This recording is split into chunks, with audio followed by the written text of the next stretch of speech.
Caleb Plant just got exposed and the PBC's to blame. This is Ayo Boxing with Madiba, and let's talk about it. So as we all know, Caleb Plant just lost in an upset to Armando Rosendis, and man, I did not expect that, and I'll admit, I was one of the people who thought Plant would handle Rosendis with ease. I thought this was going to be a showcase. I thought we'd see Plant style on him, maybe even stop him, but clearly, I and a lot of others read this completely wrong. But in hindsight, Rosendis had the perfect style to beat Plant. Let me explain. Plant always had issues with his stamina and dealing with pressure, especially in big and important fights. This dude fades in the back half of fights, and this has been a pattern. You saw it against Canelo, you saw it against Benavidez, and even going back to Uzcategui. He started strong, then slowly started to unravel once the heat got turned up and the fight went into the later stages. He's a pure boxer, but a front runner. He looks slick early, makes you miss, scores, and styles on you.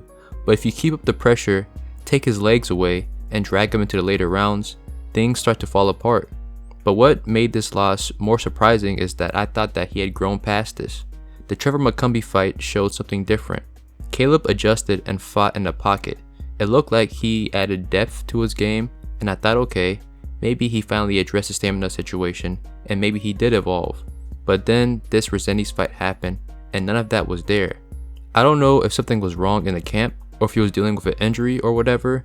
He did mention in the post-fight interview that his right hand was hurting, so maybe that's why he wasn't letting his hands go and throwing those snappy combinations that we usually see from him.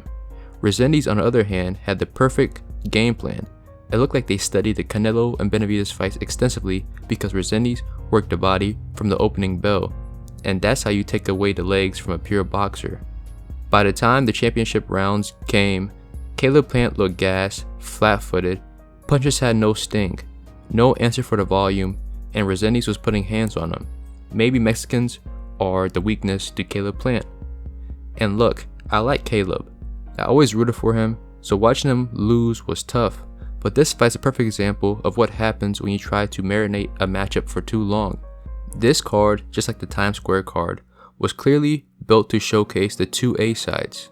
The idea was simple: give the fans a doubleheader, both A sides win, and then set up a big fight down the line.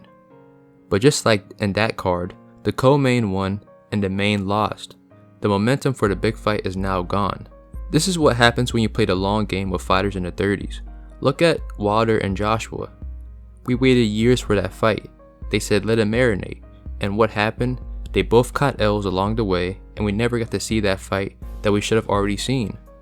Same thing happened here. If you want to make fights between two guys in their mid-30s, just make the damn fight. Sometimes these dudes get distracted. They start thinking about the next fight instead of the one in front of them, and it always backfires. Now, we may never see Charlo versus Plant, which is sad.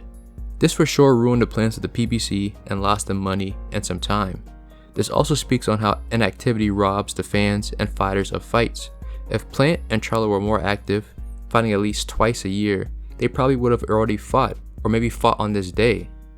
Regardless, Plant does have a rematch clause, so he'll most likely fight Rosendis later this year, but both Charlo and Plant stated that they'll both fight each other despite this hiccup. But who knows, this is boxing, anything can happen. But thank you for tuning in with Ayo Boxing with Madiba. Hit like, subscribe, and more content is coming your way.